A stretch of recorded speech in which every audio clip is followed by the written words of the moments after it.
Bonsoir Jean-Philippe Tanguy.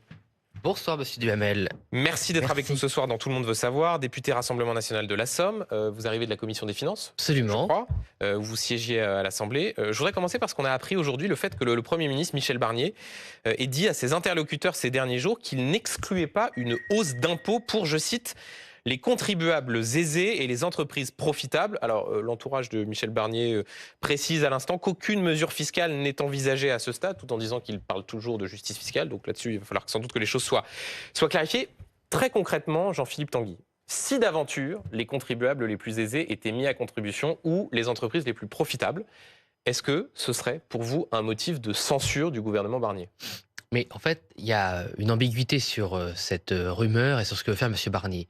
Si c'est une mesure de justice fiscale, c'est-à-dire on impose davantage les plus privilégiés et les surprofits de certaines multinationales, en échange d'une baisse de la pression fiscale qui est très forte sur les classes moyennes et sur les classes populaires, par exemple, une baisse de la TVA sur les énergies comme on propose.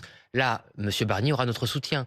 Si par contre c'est une hausse d'impôts de manière absolue, c'est-à-dire que la hausse sur ces entreprises et sur... N'est pas compensée par une autre baisse ? N'est pas compensée par une baisse, on ne sera pas d'accord. On ne sera pas d'accord et on ne soutiendra pas ce gouvernement et surtout pas cette forme de budget. Et on prendra, selon les annonces faites, les dispositions nécessaires. Mais on ne va pas alimenter ce qu'on appelle le tonneau des Danaïdes de la dépense publique, c'est-à-dire toujours plus de dépenses, de déficit. Et on le voit bien, jamais sous M. Macron, les impôts n'ont été aussi élevés entre 45 et 48% du PIB en impôts. Alors, record historique. Et jamais il y a eu autant de déficit. Alors, point factuel sur ce sujet avant de continuer à préciser les choses avec vous. Ce n'est pas tant les impôts qui ont augmenté que ceux qui sont collectés. C'est-à-dire que les impôts, en termes de ceux qui étaient prélevés, ont baissé depuis 2017. Là encore, ceux qui nous regardent pourront vérifier. C'est un point factuel. Des taux. Les taux faciales n'ont pas augmenté, mais la masse des impôts sur le PIB a augmenté. Les impôts n'ont pas augmenté, pour être précis.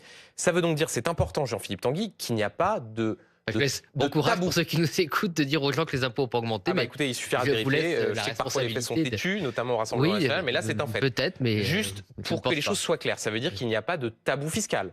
Si il y avait certaines hausses pour les plus riches, les plus grandes entreprises qui étaient compensées par certaines baisses d'impôts, là vous pourriez dire, ok, ça fait partie de la justice fiscale, pourquoi pas ? Mais c'est le programme de Marine Le Pen et Jordan Bardella aux dernières élections législatives. Plus de justice fiscale égale moins de prélèvements pour les classes moyennes et populaires, puisque nous avons toujours dit que M. Macron s'était hélas distingué pour baisser les impôts de sa clientèle les plus favorisés. Il avait accablé les classes moyennes et populaires, notamment la hausse des taxes sur les énergies, le carburant, le fioul, le gaz, qui avait provoqué les gilets jaunes. Taxe qui à l'époque a été gelée, mais qui n'a pas été baissée. Et c'est pour ça qu'aujourd'hui, par exemple, alors que le baril de pétrole est assez bas, eh bien le carburant est toujours plus haut qu'avant l'arrivée de M. Macron. Prenons un exemple très concret. S'il s'agissait de rehausser la dernière tranche de l'impôt sur le revenu, ou par exemple d'augmenter l'impôt sur la fortune immobilière pour les plus aisés, par exemple au-dessus de 5 millions, 10 millions d'euros de patrimoine, vous qui vous targuez de représenter les classes populaires, là pour le coup, ça vous considérez que ça pourrait être juste, quelque chose de juste de réformer l'impôt de cette manière-là ? Là où vous avez raison, c'est qu'on n'est pas, comme la gauche.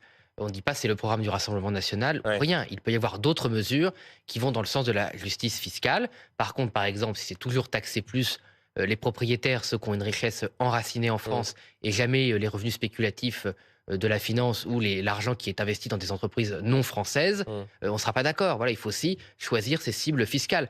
On ne va pas quand même punir les gens qui investissent en France. Il faut quand même plutôt sanctionner les investisseurs qui choisissent de faire sortir leur argent de notre pays. Donc pour que les choses soient très claires, censure si hausse d'impôts pas compensée par une baisse d'impôts. Absolument.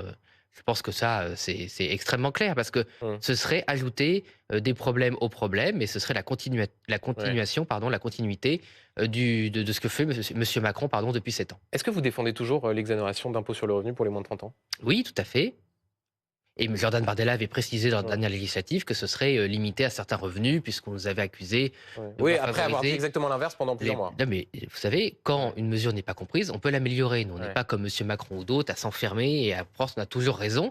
Mais c'était une mesure pour garder les talents, parce que le fait qu'on perde chaque année des talents français, des soignants, des personnes de restauration. Vous aimeriez que ce soit repris par le Premier ministre, cette mesure ? Oui, je pense que d'ailleurs, ça avait été reconnu par certains de nos adversaires à l'Assemblée nationale, pas par le gouvernement. Mais lors la dernière discussion sur le budget, d'autres députés, d'autres formations politiques avaient reconnu que la France perdait chaque année des talents et qu'il fallait trouver des moyens de les garder. Après, on peut discuter des mesures. Le plafond, vous le mettez où ? Parce qu'on avait beaucoup parlé de Kylian Mbappé. Bon, comprend que ça ne le concernerait plus si d'aventure vous mettiez effectivement un plafond. À quel niveau de revenu on se limite? Bon, là, il faudrait regarder quel revenu serait adapté où il n'y Ouais. aurait pas d'effet d'aubaine. Mais à la base, on voulait le limiter par les mesures sur le rétablissement, la fin de la flat tax sur les revenus immobiliers et Mmh. l'établissement d'un impôt sur la fortune financière. Donc ça concernerait le niveau de revenu qu'aurait été frappé par ces deux taxes. D'accord. Jean-Philippe Tanguy, une des images du jour en politique, c'est ce drôle d'alliage. Éric Coquerel, le président de la Commission des finances, et Charles de Courson, le rapporteur, presque main dans la main, allant à Matignon. Ils voulaient obtenir ce qu'on appelle les lettres plafonds en vue de l'examen du budget, c'est-à-dire le budget de chacun des ministères. Ils en sont sortis bredouille, sans ces lettres de plafond précisément. Franchement, est-ce qu'il est vraiment choquant qu'un gouvernement qui n'est pas encore composé doivent attendre encore quelques jours avant de pouvoir rendre ces arbitrages? Est-ce que là, il n'y a pas une forme de politique spectacle? J'ai vu qu'à la Commission des Finances, vous souteniez Éric Absolument. Coquerel et Charles de Courson. Oui, absolument. Bon, Monsieur Courson représente les valeurs du centre, Monsieur Coquerel, Ouais. le NFP, donc on ne peut pas les accuser d'être sur la même ligne politique. Mais là, ils ont défendu les droits du Parlement. Mm, En France, il y a une continuité de l'État. mm. C'est pas le gouvernement n'est pas formé, mais l'État continue à travailler.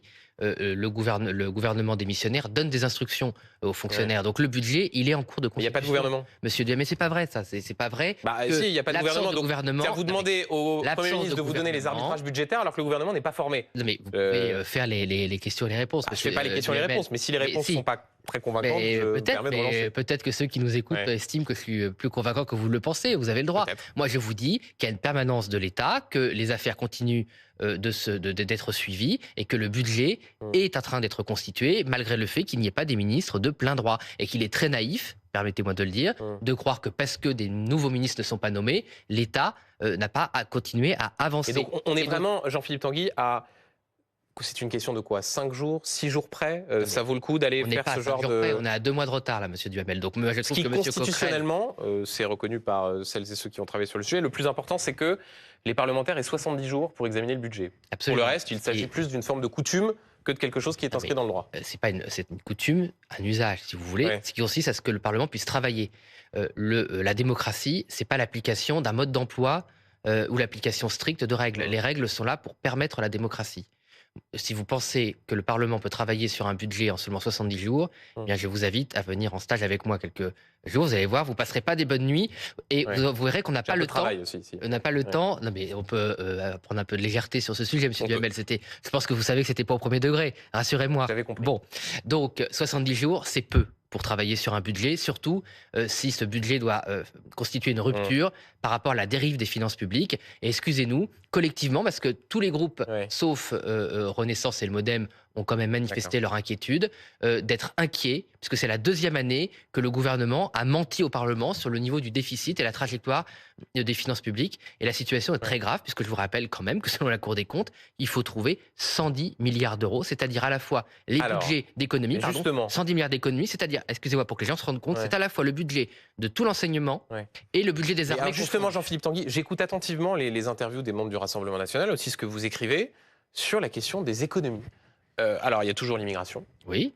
il y a toujours la remise en cause de la contribution française à l'Union Oui. européenne. À part ça, vous avez fait ben, l'impasse? Non, vous avez, j'ai proposé lors des législatives sur votre plateau à nombreuses reprises la suppression de 2 échelons administratifs. C'est-à-dire, on supprime les régions? Supprime les régions et qu'on revient des intercommunalités à taille humaine sans la dérive de l'emploi d'un certain nombre de fonctions cadres qui n'ont pas servi à Vous grand-chose. voulez des Il y a délégués la- régionaux au Rassemblement national, mais vous voulez supprimer les régions?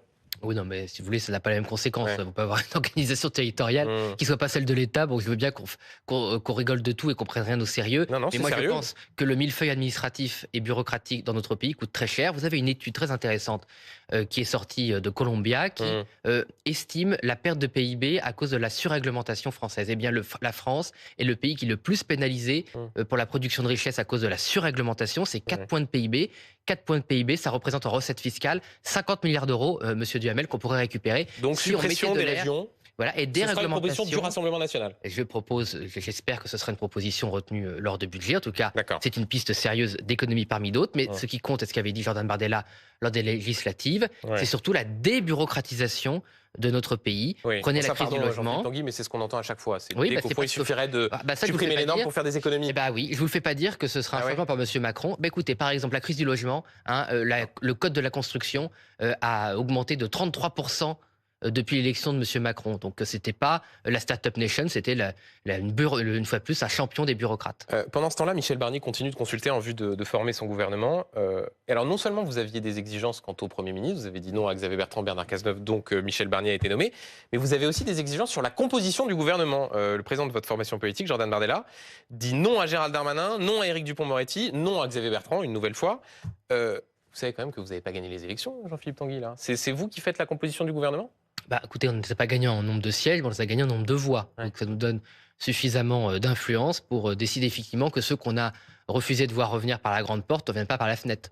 Donc ça veut dire que si je continue à vous soumettre ainsi des potentiels ministres, puisque vous dites oui ou non... Il reste beaucoup de noms en France. Il n'y a pas que. On évoque, BFM TV donnait ces informations, la possibilité que Laurent Wauquiez soit ministre de l'Intérieur ou Valérie Pécresse, ministre de l'Économie et des Finances. Est-ce que ça vous dit, bon bah ok, ou est-ce qu'au contraire vous dites non, non, ça c'est les revenants, c'est l'UMPS, on n'en veut pas ?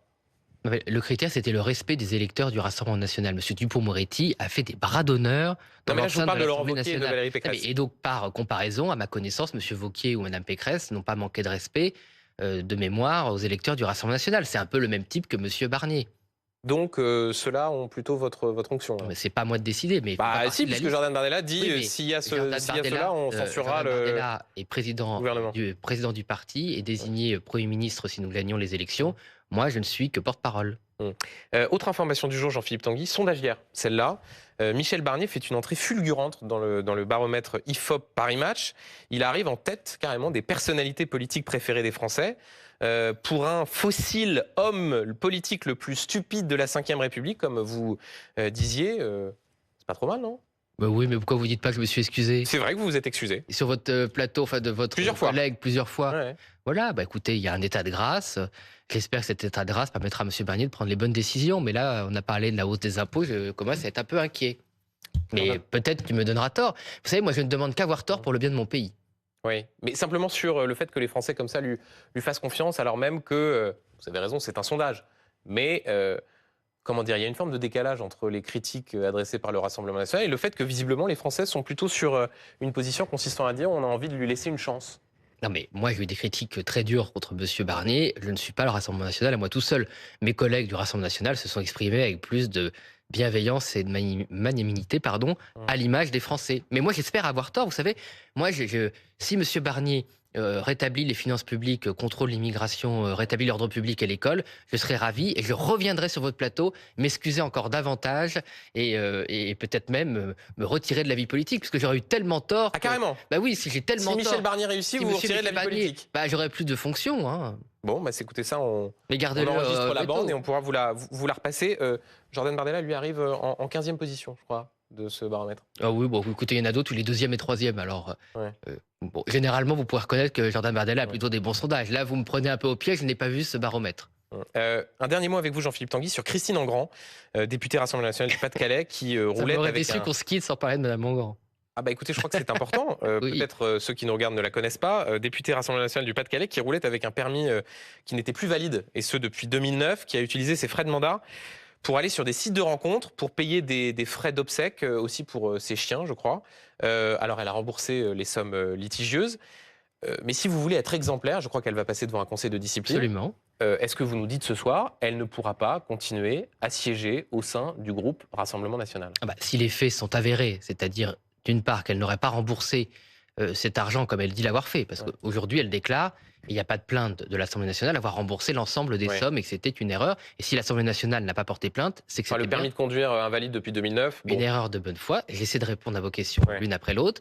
Et pour le permis de conduire, si effectivement les faits sont avérés et qu'elle n'a pas de... Parce qu'elle a dit qu'elle avait une explication à nous donner, effectivement ça me semble compliqué de garder en notre groupe une députée qui a enfreint la loi, puisqu'on le condamne régulièrement dans les médias, et ce sont nos positions politiques. Évidemment, on ne peut pas conduire sans permis pendant 15 ans.